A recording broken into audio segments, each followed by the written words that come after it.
Ghosts and demons that visit you at night could be explained by science. Alice M. Gregory from The Conversation reports this on Science Alert.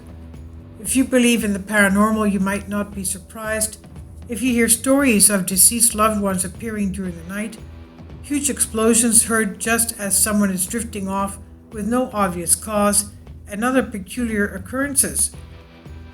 But what if you don't?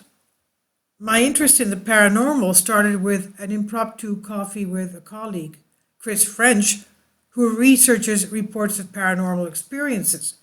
He told me stories of countless people who had recounted such events. These experiences tended to start while lying in bed. Then something unusual would happen. Perhaps a demon would appear, or the environment would seem strange, or there would be a sense presence. The person having this experience might also report being glued to their mattress, tarmacked into the bed, totally unable to move. It's unsurprising that people who experience such things might interpret them as paranormal, but certain phenomena such as sleep paralysis provide an alternative to paranormal explanations for such occurrences. Hence my interest in the subject as a sleep researcher. Sleep paralysis. When we sleep, we cycle through different stages.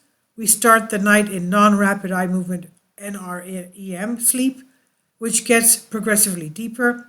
When we cycle back until we hit rapid eye movement REM sleep, and during REM sleep, we are most likely to have vivid dreams. At this stage, we are also paralyzed, perhaps as a safety mechanism to stop us acting out our dreams so that we don't end up attempting to fly. But during sleep paralysis, features of REM sleep continue into waking life. Those who experience it will feel awake, yet might experience dreamlike hallucinations and struggle to move. I support my Patreon account. The daily posts are 5 videos daily, and they are totally different from what I have on my YouTube channel. Thank you so much for your support and that you find all my content so interesting. You'll find the Patreon account details in the description box below. This experience is pretty common, occurring in around 8% of people, although estimates vary dramatically depending on who we are asking. It's even possible to induce sleep paralysis in some people by disrupting their sleep in specific ways.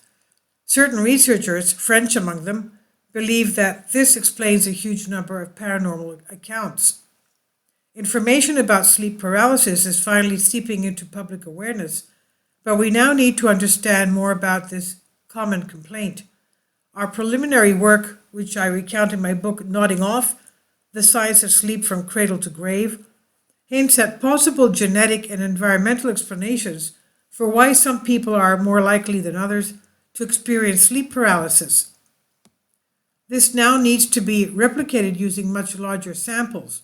Reviewing the literature, we have also highlighted a host of other variables associated with this common experience, including stress, trauma, psychiatric difficulties, and physical illness. Exploding head syndrome. Sleep paralysis aside, how else are sleep researchers helping to explain paranormal experiences? People sometimes describe experiencing huge explosions during the night which simply can't be explained. There's no sign that a shelf has fallen down or a car has backfired. There's no one playing the electric guitar next to their head. Again, this can be linked to our sleep. This time explained by exploding head syndrome, a term coined relatively recently by the neurologist J.M.S. Pierce. When we fall asleep, the reticular formation of the brain stem, a part of our brain involved in the consciousness, typically starts to inhibit our ability to move, see, and hear things. When we experience a bang in our sleep, this might be because of a delay in this process. Instead of the reticular formation shutting down the auditory neurons, they might fire at once. As with sleep paralysis, this phenomenon is also under research. For this very reason, in 2017, my colleagues and I joined forces with BBC Focus and Brian Sharpless, and a leading expert in this phenomenon, to collect data on the topic. Imps and ghouls. Finally, what might scientists make of precognitive dreams? We might dream of a friend we haven't seen for years, only to have them call us the very next day. French thinks science can provide explanation for this too. Referencing work by John Allen Paulos that focuses on probabilities, he explains how much an occurrence may be surprising on a single day, but over time quite likely to occur. Researching my book, I spoke to Mrs. Sinclair, who is 70 and lives alone. She told me about what she thought was a ghost living in her house, an imp throttling her during the night, and other things that had left her petrified. Having scientific explanations provided her with immense comfort, as she no longer believes in paranormal explanations for things that she experienced. Our hope is that scientific explanations of paranormal experiences might help others by lowering anxiety. Decreasing anxiety has also been hypothesized as a potential method by which to reduce sleep paralysis. So perhaps providing more information about these unusual experiences might even mean that things are less likely to go bump in the night. This is by Alice M. Gregory, Professor of Psychology, Goldsmiths, University of London, published in The Conversation, and has created comments on Science Alert. Please leave your comments. Thank you for your support.